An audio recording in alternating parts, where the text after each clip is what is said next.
Hi everyone. So something occurred to me.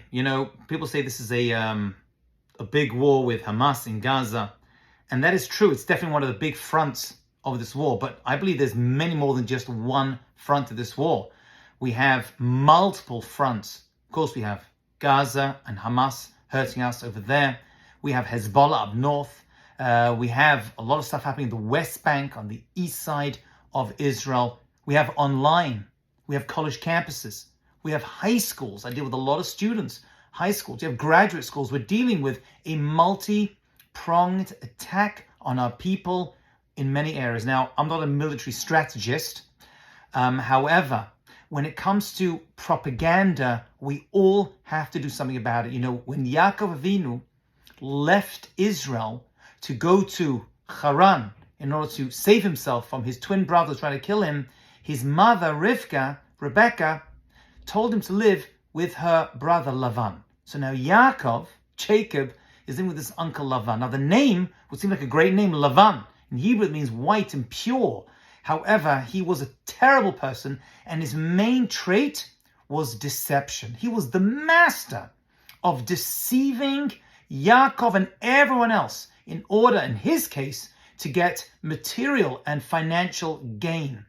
Yaakov had to fight off this propaganda and this deception that he was now confronted with. Let me tell you what he did, because what he did is going to apply to us as well. And the first thing that he did before even leaving to deal with his uncle Lavan was to educate himself. We're told that he spent many years preparing himself, his mind, because this is a battle of minds we're dealing with over here, this propaganda battle. And he went to a yeshiva of someone called Shem, who was the son of Noach, although at this point he was probably dead. His son Eva was alive, and he prepared himself spiritually, emotionally, educationally, to know how to deal with this individual. And this is a strong Jewish tradition. Before we get involved in the material world, before we start dealing with our enemies, you have to know the basics yourself. So I'm seeing a lot of people, Jewish and otherwise, and even Christians online who write to me, who ask me simple questions. I'm like, how do you not know this? I mean, there's many foolish people on the other side who support Hamas, who don't even know anything, which river and which sea they're referring to when they say from the river to the sea. Okay, I don't really care about them. I care about us. So the first thing that we need to learn from Yaakov Avinu, from Jacob, when it comes to dealing with our enemies, is you need to be informed. You need to understand. And basic stuff, where Israel is located on the map, where Gaza is located on the map, what trouble Hamas have been giving us for the past 20 years or more. I remember when I was in college 30 years ago, we would speak about Hamas, and there were groups on campus when I was at university who were terribly anti-Semitic. And I did not know, with all my yeshiva years of education, how to respond to these individuals.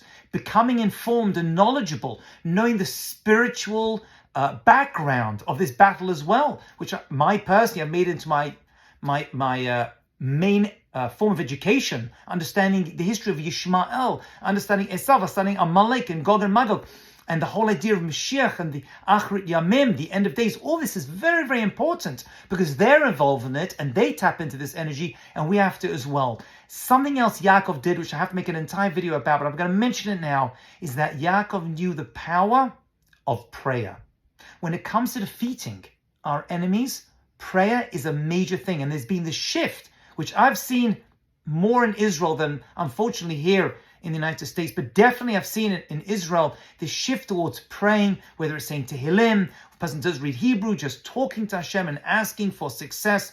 This is very, very important. And I want to add one last piece, and this does deserve its own video, but when we talk about prayer and tefillah, it's not sufficient just to pray for our enemy to be defeated and for hostages to be released and our soldiers to be safe. Those are three very important things. When I run services, which I do often, I'm always pushing and saying extra Tehillim and prayers that the entire congregation does. However, there's something which is also more important, that all of this should be done with a Kiddush Hashem, that people realize and appreciate God's presence in this entire battle, and that God is put first and foremost in this, and that there should be a tremendous Kiddush Hashem, sanctification of God's name, together with this battle. So don't just pay for those things which are important, but also that, God willing, a great Kiddush Hashem will come out of this as well, because that will elevate us to a higher level. Because there's before the war, and we don't want to go back to the way things were before the war. We're not going to want to go back to October 6th.